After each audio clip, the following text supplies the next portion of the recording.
नमस्कार दोस्तों, आप सभी का मारवाड़ दर्शन में स्वागत है। मैं गिरधर इनानिया और आज हम राजस्थान प्रदेश के विधानसभा चुनाव 2023 पे खास बातचीत करेंगे कि राजस्थान प्रदेश में दो पार्टियां भाजपा और कांग्रेस के बीच हमेशा से ही सीधी टक्कर रही है। लेकिन वर्ष 2018 के चुनाव में हमने देखा कि महज 2018 के विधानसभा चुनाव से मात्र एक महीने पहले नई पार्टी जो राजस्थान में बनी थी आरएलपी, जिसने कि मात्र एक महीने के अपने टाइम पीरियड में भी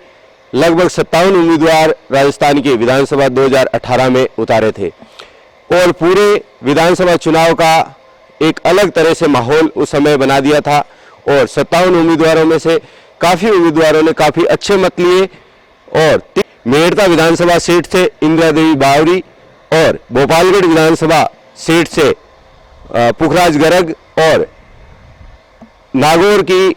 खींवसर विधानसभा सीट से हनुमान बेनीवाल ने जीत हासिल कर 3 उम्मीदवार जो कि विधानसभा में पहुंचे। उसके बाद राष्ट्रीय लोकतांत्रिक पार्टी ने लोकसभा चुनाव में भी एनडीए के अंदर भाजपा के अंदर गठबंधन किया और राजस्थान की 25 में से एक सीट एनडीए के खाते में गई। राष्ट्रीय लोकतांत्रिक पार्टी से नागौर सीट से हनुमान बेनीवाल जो कि पार्टी के संयोजक है, उन्होंने चुनाव लड़ा और लोकसभा के अंदर पहुंचे। उसके बाद खींवसर की जो विधानसभा सीट थी वो खाली हो चुकी थी और खींवसर विधानसभा सीट पर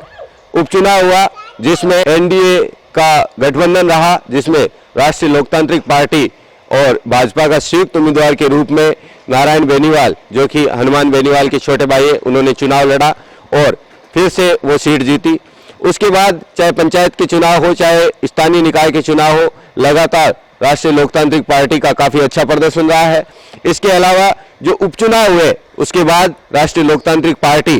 एनडीए से अलग हुई और पृथक रूप से उन्होंने जब चुनाव लड़ा तो सभी चुनाव में काफ़ी अच्छा प्रदर्शन राष्ट्रीय लोकतांत्रिक पार्टी का रहा। अब पूरा राजस्थान राष्ट्रीय लोकतांत्रिक पार्टी की तरफ देख रही है इस समय, और इस समय जितने भी राजनीतिक पंडित कहे तो सभी प्रयास लगा रहे हैं कि हनुमान बेनीवाल राष्ट्रीय लोकतांत्रिक पार्टी का किसी पार्टी के साथ, चाहे कांग्रेस हो या भाजपा के साथ, या तो गठबंधन होता है या फिर स्वतंत्र रूप से राष्ट्रीय लोकतांत्रिक पार्टी चुनाव लड़ती है। अब मैं आपको बता दूं, चाहे गठबंधन हो या स्वतंत्र रूप से चुनाव लड़े, लेकिन राजस्थान की राजनीति को सबसे ज़्यादा कोई प्रभावित करने वाला व्यक्ति है वो हनुमान बेनीवाल और राष्ट्रीय लोकतांत्रिक पार्टी है। यदि राष्ट्रीय लोकतांत्रिक पार्टी का किसी भी राज्य पार्टी या राष्ट्रीय पार्टी के साथ गठबंधन होता है तो वो पार्टी काफ़ी मजबूती के साथ अपना आप को पेश कर पाएगी। जिसमें नागौर की बात करें तो नागौर में कुल 10 सीटें हैं, 2 सीटें मेड़ता और खींवसर इस समय आरएलपी के खाते में है। साथ ही लाडनू विधानसभा की बात करें तो यहाँ से लगभग 20,000 वोट 2018 के चुनाव में लिए थे। उसके बाद अपन जायल की बात करें तो वहाँ भी काफ़ी अच्छे मत पार्टी ने